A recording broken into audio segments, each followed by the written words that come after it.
Assalamualaikum warahmatullahi wabarakatuh.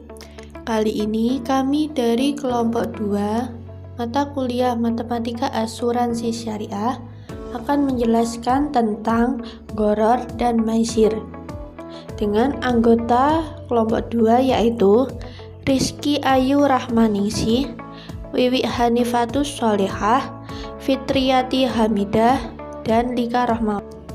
Untuk materi yang akan kami bahas ada 5, yaitu yang pertama, pengertian gharar, jenis-jenis gharar, praktik gharar dalam asuransi, pengertian maisir, dan praktik maisir. Untuk yang pertama yaitu pengertian gharar. Secara bahasa, gharar dimaknai sebagai al-khar dan al-taqrir, yang berarti suatu penampilan yang menimbulkan kerusakan atau sesuatu yang tampaknya menyenangkan namun realitanya justru memunculkan kebencian. Gharar mengacu pada ketidakpastian yang disebabkan karena ketidakjelasan berkaitan dengan objek perjanjian atau harga objek yang diperjanjikan dalam akad. Gharar biasanya terdapat dalam transaksi jual beli bisnis, di mana terdapat ketidakjelasan komoditas objek akad sehingga para pihak tidak mengetahui kondisi, jumlah, atau wujud barang yang diperjualbelikan. Dalam syariat Islam, jual beli gharar adalah perkara yang terlarang dengan dasar sabda Rasulullah SAW dalam hadis Abu Hurairah yang artinya Rasulullah melarang jual beli al-hashah dan jual beli gharar. Jenis-jenis gharar. Dalam praktek asuransi, gharar terjadi setidaknya dalam 4 hal, dalam wujud, husul, miqdar, dan ajalnya. Yang pertama, gharar dalam wujud, yaitu ketidakjelasan ada atau tidaknya klaim atau pertanggungan atau manfaat yang akan diperoleh nasabah dari perusahaan asuransi karena keberadaan klaim atau pertanggungan tersebut terkait dengan ada atau tidaknya risiko. Jika risiko terjadi, klaim didapatkan, dan jika risiko tidak terjadi, maka klaim tidak didapatkan. Gharar dalam husul, yaitu ketidakjelasan dalam memperoleh klaim atau pertanggungan, kendatipun wujudnya atau keberadaan klaim tersebut bisa diperkirakan, namun dalam mendapatkannya terdapat ketidakjelasan. Yang ketiga, gharar dalam miqdar, yaitu ketidakjelasan dari jumlah, baik jumlah premi yang dibayar oleh nasabah maupun jumlah klaim yang dibayarkan oleh perusahaan asuransi. Yang keempat, gharar dalam ajal atau waktu, yaitu ketidakjelasan seberapa lama nasabah membayar premi. Karena bisa jadi seorang nasabah baru membayar premi 1 kali, kemudian mendapatkan klaim. Bisa jadi juga seorang nasabah belasan kali membayar premi namun tidak memperoleh apapun dari pembayarannya tersebut. Selanjutnya, praktek gharar dalam asuransi. Gharar dapat diartikan ketidakjelasan, pertaruhan atau perjudian, keraguan, tipuan, atau tindakan yang bertujuan untuk merugikan orang lain. Gharar bisa terjadi apabila mengubah sesuatu yang bersifat certain atau pasti menjadi uncertain atau tidak pasti.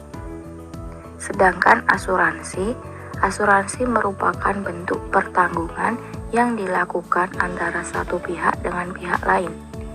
Dalam Undang-Undang RI Nomor 2 Tahun 1992 tentang usaha peransuransian, asuransi atau pertanggungan merupakan perjanjian antara dua pihak atau lebih, di mana pihak penanggung mengikat diri kepada tertanggung dengan menerima premi asuransi untuk memberikan penggantian kepada tertanggung karena kerugian, kerusakan, atau kehilangan keuntungan yang diharapkan. Gharar dalam asuransi. Gharar terjadi dalam asuransi apabila kedua belah pihak saling tidak mengetahui apa yang akan terjadi, kapan musibah akan menimpa.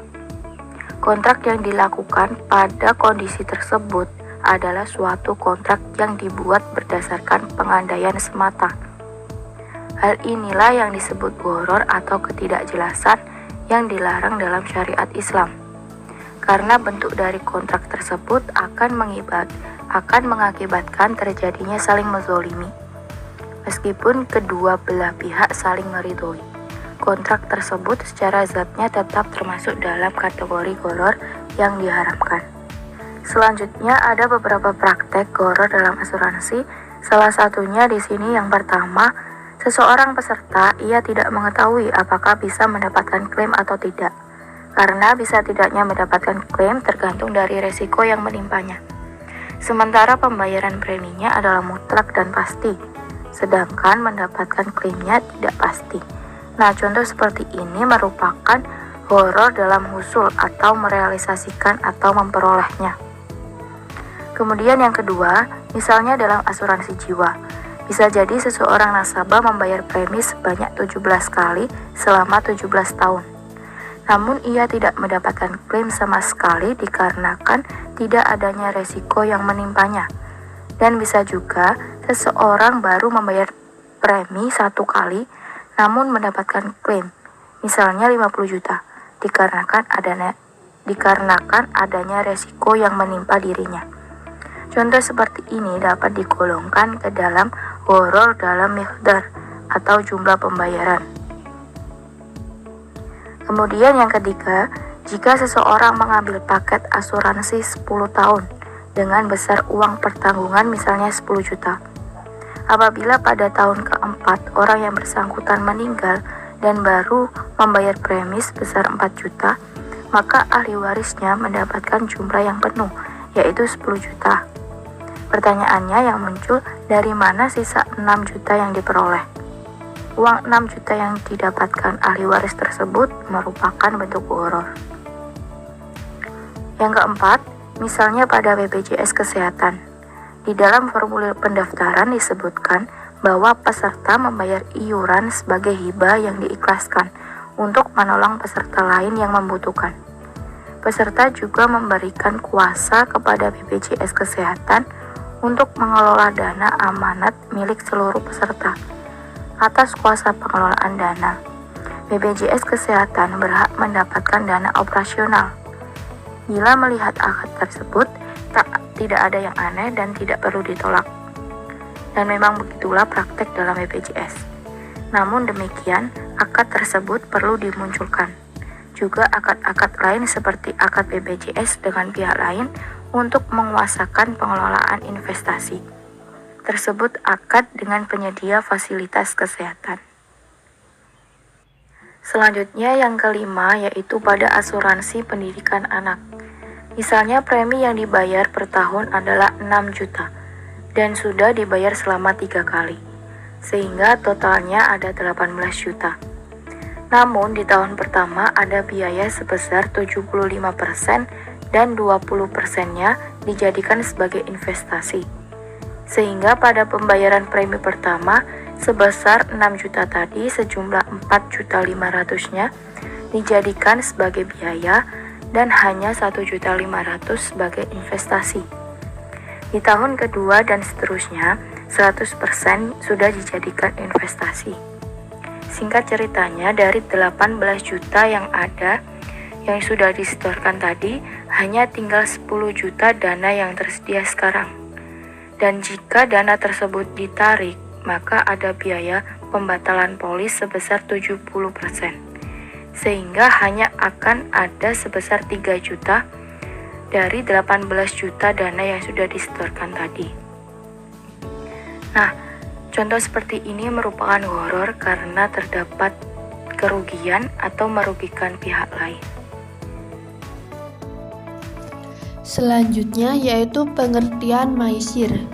Kata maisir dalam bahasa Arab secara harfiah adalah memperoleh sesuatu dengan sangat mudah tanpa kerja keras, atau bisa diartikan mendapat keuntungan tanpa bekerja. Maisir adalah transaksi yang digantungkan pada suatu keadaan yang tidak pasti dan bersifat untung-untungan.